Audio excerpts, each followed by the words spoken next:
అఖిలాండ కోటి బ్రహ్మాండ నాయకుడైన స్వర్ణగిరి శ్రీ వెంకటేశ్వర స్వామి వారికి ప్రాతకాలంలో అర్చక స్వాములు సుప్రభాత సేవను విశేషంగా నిర్వహించడం జరిగింది.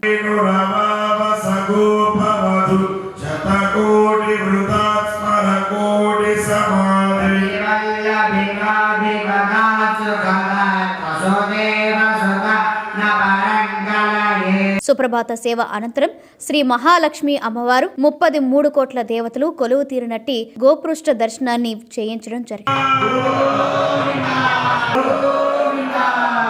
ఈ రోజు 5:45 శ్రీ వెంకటేశ్వర స్వామి వారికి నిత్యారాధన నిమిత్తం అర్చక స్వాములు వేద మంత్రోచ్చరణలతో సువర్ణ బిందె తీర్థమును బంగారు బావి నుండి తీసుకువచ్చారు. ఉదయం 7 గంటలకు శ్రీ వెంకటేశ్వర స్వామి వారిని మణిమయ శోభిత స్వర్ణాభరణాలతో పరిమళ భరత పుష్ప మాలలతో శోభాయమానంగా అలంకరించి సహస్ర నామార్చన సేవను ఘనంగా నిర్వహించారు.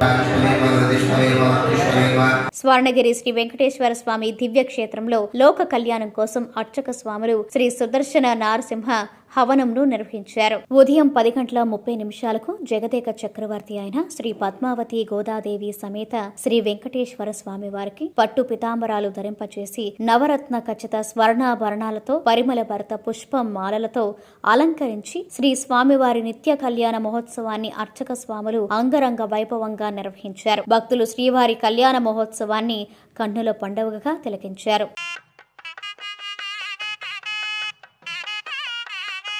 शुभ एकादश ध्रुवंध इंद्रश्चात्मस्तरात्मंधारजता ध्रुवोढमस्य भागोदरे स्वाहा नजे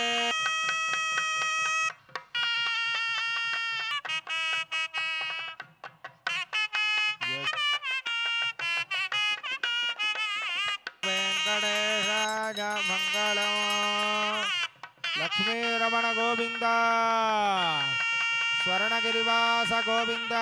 ప్రతిరోజు స్వర్ణగిరి దివ్యక్షేత్రంలో అఖిలాండ కోటి బ్రహ్మాండ నాయకుడి అన్నప్రసాద వితరణలో భాగంగా ఈ రోజు సుమారు 5,000 మందికి పైగా భక్తులు నిత్యాన్న ప్రసాదాన్ని స్వీకరించారు.